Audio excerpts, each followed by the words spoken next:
Hello, wonderful people, and welcome back to the next episode of English Made Easy with Divya. Today, we're going to talk about the common errors while speaking or using the words since, for, and from.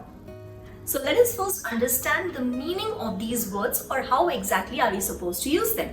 So, when we talk about the word since, we use since with reference to one time period. So when we are talking about anything that took place at a particular point in time, one time period, then we always use since. I'll take a very simple example to explain. So I can always say, I have been living in Nasik since childhood. So when I'm talking about some exact time since childhood, or let's say since 1980 or since 2000, so exact time period is given, one time period is mentioned. So in this case, we always use the word since. Moving ahead, when we talk about the word from. So from is always used to indicate two time periods. So when anything is taking place from a particular time to another time, so two time periods, we always use from.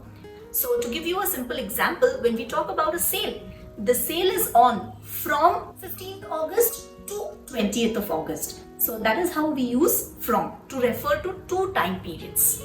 Or I'll be here from tomorrow onwards. So which talks about from this time to a particular time. So two time periods. When we talk about the next word, that is for, and this is very important and confusing at the same time, because for talks about duration. Whenever you have to refer to a time duration, we always use the word for. So we say for a week, for a month, for 2 days, whatever it is.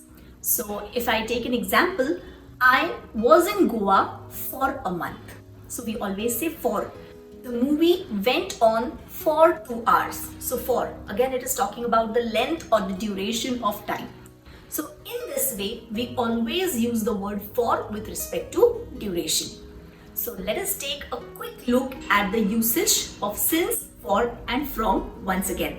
So since when we are talking about one time period, for when we are talking about duration or length, and from when we are talking about two time periods.